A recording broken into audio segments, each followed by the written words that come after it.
Bienvenue sur Africa 24 dans cette nouvelle édition du 12-15 au sommaire de l'actualité. Le principal parti d'opposition du Nigeria suspend sa campagne pour 3 jours. Le PDP proteste ainsi contre le limogeage par le président Muhammadu Buhari du président de la Cour suprême Walter Samuel Onongen, inculpé pour non-déclaration de tous ses revenus. Au Bénin, l'opposition peine à s'accorder sur les contours d'une liste unique pour les élections législatives.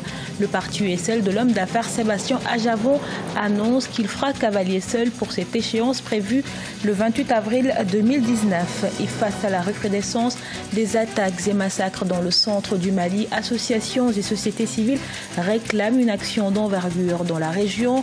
Réunies autour d'une rencontre, elles se disent prêtes à soutenir les autorités. Mais tout d'abord, en Côte d'Ivoire, Alain Lebognon, condamné à 1 an de prison, député et ancien ministre des Sports. Il est en détention depuis 2 semaines et est poursuivi pour diffusion de fausses nouvelles, troubles à l'ordre public et incitation à la haine. Le 9 janvier dernier, le parlementaire proche de Guillaume Soro avait tweeté que le procureur avait ordonné l'arrestation du député PDCI Jacques Ewuo, un tweet qui a causé des affrontements selon le procureur, mais la défense a décidé de faire appel. En pleine campagne électorale, le président du Nigeria, Muhammadu Buhari, déclenche une polémique. Le chef de l'État, candidat à sa propre succession, a mis fin aux fonctions de Walter Samuel Nkanu Onongen. Le président de la Cour suprême est poursuivi par la justice pour n'avoir pas déclaré des comptes lui appartenant chez Omar Bandaogo. Si la suspension du président de la Cour suprême du Nigeria, Walter Onongen, peut être justifiée par le fait qu'il fait l'objet de poursuites devant le tribunal de bonne conduite, le timing de cette décision du président Buhari suscite des questionnements. Les élections présidentielles devant se tenir le 16 février 2019, le juge Onongen, très critique à l'égard du pouvoir en place, aurait joué un rôle important dans l'issue du scrutin qui n'est pas d'office gagné par le président sortant. Il est coupable de détention d'un certain nombre de volumes d'argent dans ses comptes qui ne s'explique pas pour un fonctionnaire de son calibre. Et là, c'est même pas une décision directe du président lui-même. Non, il y a eu des enquêtes qui ont été faites, ils ont eu des éléments contre lui. Selon la constitution nigériane, le chef de l'État ne peut renvoyer le plus haut magistrat qu'avec l'approbation des 2/3 du Sénat, ce qui n'a pas été respecté. Le principal parti d'opposition a décidé de suspendre sa campagne pendant 3 jours en signe de protestation et la communauté internationale a, elle, exprimé sa préoccupation.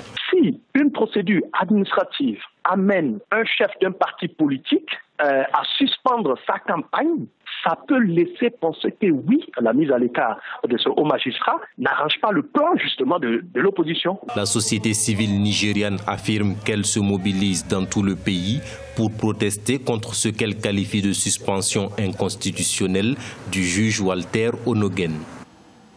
On pensait leur en serrer depuis l'accord de principe acté par les principales forces politiques de l'opposition, mais sur le terrain, le projet peine à avancer en raison de querelles intestines. Ainsi, le parti, l'Union sociale-libérale de l'homme d'affaires Sébastien Ajavon a annoncé qu'il se présentera seul aux prochaines élections législatives. Reportage à Cotonou de notre correspondant Lefté Ono. Blocage dans les pourparlers pour la constitution d'une liste unique de l'opposition aux législatives du 28 avril au Bénin. Le parti d'opposition Union sociale libérale de l'homme d'affaires et politique Sébastien Ajavon a décidé de faire cavalier seul pour les législatives du 28 avril 2019. L'annonce a été faite lors d'une conférence de presse lundi 28 janvier 2019 à Cotonou. Nous prenons acte du fait que les efforts n'ont pas connu de succès comme on l'aurait souhaité. Mais ce n'est pas pour ça que l'opposition va être déchirée. Ceux qui continuent à dire que l'opposition est divisée, que l'opposition est dans tous les sens, il est important qu'on leur dise que non, nous sommes plus que jamais unis. Après de 3 mois des législatives, cette décision conforte l'option d'une opposition diversifiée. Les partis d'opposition entendent restaurer la démocratie et l'image de l'Assemblée nationale, abroger les lois jugées liberticides, œuvrer pour la liberté d'expression et de la presse. Nous avons été ensemble au COSLEPI. Nous venons de la direction des impôts et je pense que notre peuple nous regarde. Le peuple veut l'unité de l'opposition dans la diversité. quelques dispositions du nouveau code électoral, notamment l'article 242, suscitent davantage la polémique dans le cadre des préparatifs des législatives du 28 avril 2019. À noter que la demande de quitus fiscal requis pour les dossiers de candidature se fera en ligne selon un communiqué du directeur général des impôts. 20 prix ont été décernés à 15 lauréats en Côte d'Ivoire. C'était à travers la 18e édition du prix des meilleurs artisans de développement et de l'émergence, une distinction qui le récompense pour les acteurs de l'émergence économique du pays. Retour sur l'événement avec notre correspondant Olivier Conan. Servi d'exemple aux citoyens, en particulier aux jeunes, c'était l'objectif de la soirée de remise des prix des meilleurs artisans du développement et de l'émergence de la Côte d'Ivoire.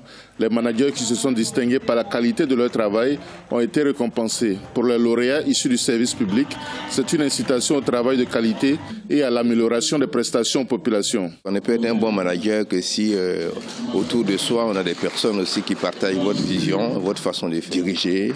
Et ils ont la vision de l'amélioration du service et du service public. Pour une fois, les CHU ne sont pas critiqués négativement, mais plutôt adulés. C'est un nouveau départ pour que justement l'ensemble, n'est-ce pas, du système de santé, à travers les CHU, joue pleinement leur rôle et soit des établissements socialement intégrés avec une population qui est plutôt partenaire. Pour les lauréats, on n'a pas besoin d'occuper un poste politique ou dans l'administration pour contribuer au développement du pays.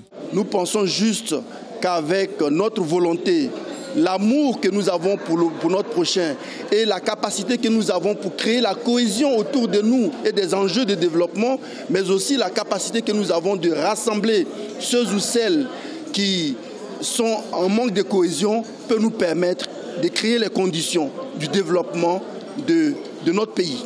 Au total, 20 prix ont été décernés à 15 lauréats qui contribuent par leur travail et leur exemple à réaliser sur le terrain l'ambition du chef de l'État Alassane Ouattara de faire de la Côte d'Ivoire un pays émergent en 2020. La CAN 2023 se déroulera finalement en Côte d'Ivoire. Le pays a accepté d'abriter la compétition continentale. La Confédération africaine de football et la Fédération ivoirienne sont parvenus à un accord sur le réaménagement du calendrier de la Coupe d'Afrique des Nations. Cet accord met fin à une brouille entre les deux instances provoquées par le retrait de la CAN 2019 au Cameroun et la décision de la CAF de retirer l'édition 2021 à la Côte d'Ivoire au pays des profits des lions indomptables. Face à la recrudescence des attaques et massacres dans le centre du Mali, des voix se font plus en plus entendre. Associations et sociétés civiles appellent à plus d'implication de la part des autorités maliennes, mais aussi de la communauté internationale. Le mouvement se dit prêt à accompagner les actions du gouvernement malien. Reportage à Bamako de notre correspondant Mokhtar Bari.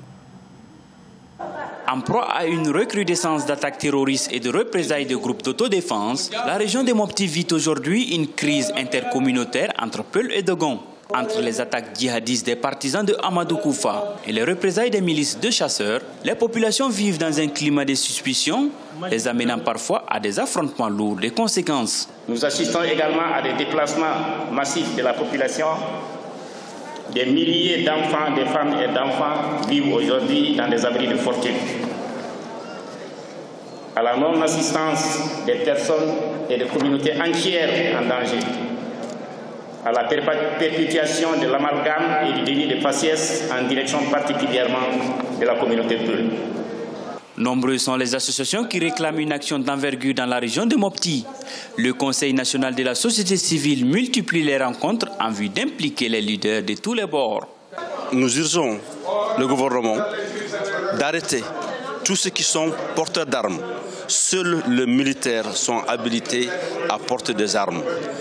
Dans la région de Mopti, sur les 685 écoles de l'académie d'enseignement de la ville, environ 265 étaient fermées au cours de l'année académique 2017-2018, soit un taux de 39%. Cependant, l'académie régionale espère la réouverture d'environ 121 écoles pour l'année scolaire en cours. Ce journal a été réalisé par l'ensemble de la rédaction. Merci pour votre fidélité. Retrouvez dans un instant une nouvelle édition de l'actualité sur Africa 24.